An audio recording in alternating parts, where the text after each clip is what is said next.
term artillery battery. That's a collection of artillery pieces.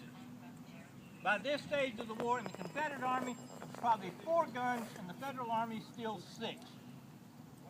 That's commanded by a captain. Every 2 guns is a section. That's commanded by a lieutenant. But then in charge of the gun itself, you would have a sergeant, chief of the piece. He's in charge of both the gun and the limber. And what we don't have here is the caisson and limber. But in charge of the actual firing of the gun itself is a cannoneer called the gunner. He has around his neck a removable rear sight to the gun that he uses to sight the piece.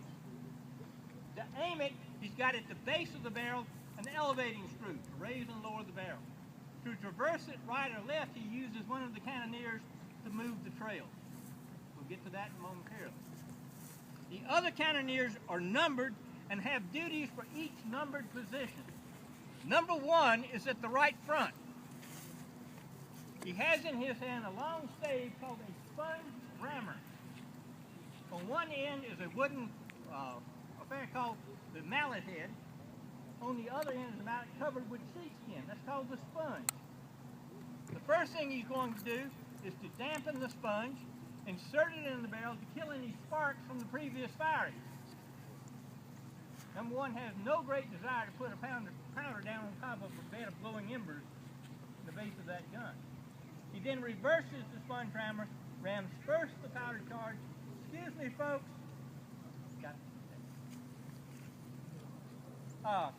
Rams the powder charge, and then in this gun, the projectile.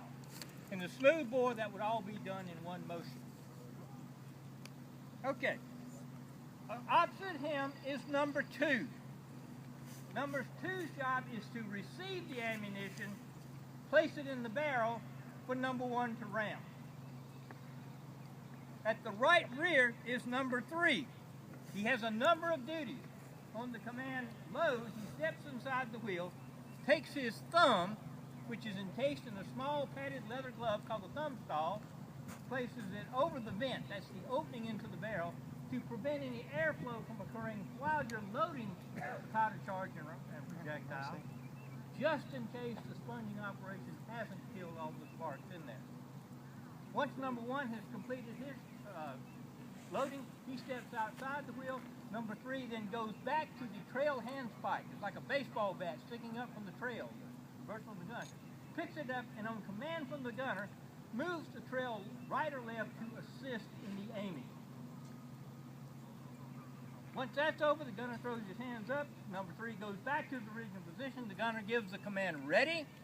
Number 3 steps in, takes a long pointed wire called a vent pick, inserts it into the vent and punches a hole in the powder bag to expose the powder. He then will assist number 4, who actually fires the weapon. Number 4 will use a little device, like a small copper tube about yay big. I don't think I have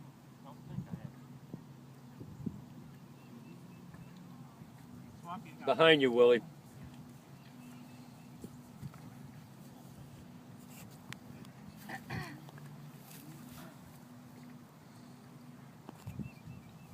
Basically this size right here. That's the ignition system for the cannon. I'm just size here.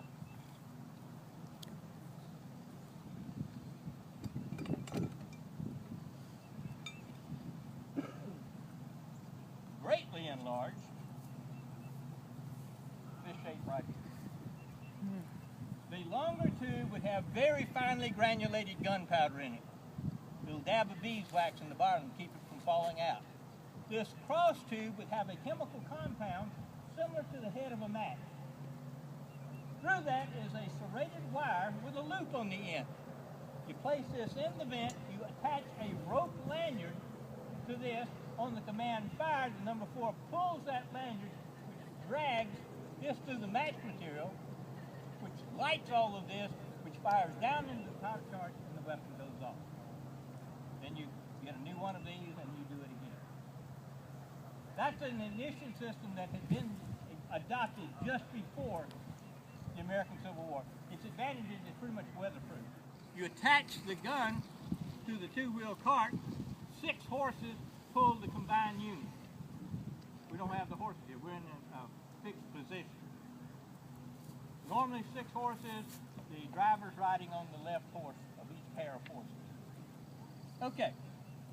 You would also have another limber with a two-wheel cart attached to it called a caisson.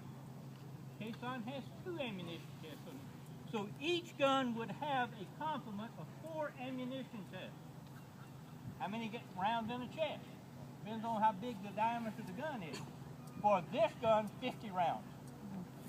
So this gun would normally be traveling with 50 ready rounds of ammunition.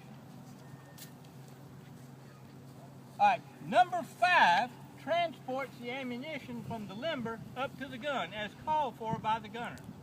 Numbers 6 and 7 are back at the ammunition chest preparing the ammunition. 7 can also serve to spell number 5 if you're firing fairly rapidly, because in order to not fatigue the one person. All cannoneers will cross-chain them off. Now, well, what happens when you take casualties? You have what's called a drill for diminished numbers. And you begin to do extra duties. Finally reaches the point when you're down to, I think, 4 people disabled. You don't shoot anymore. You can't shoot effectively. 2 seconds. Load. It's called for case. 2 seconds. That's the exploding round with the musket balls inside.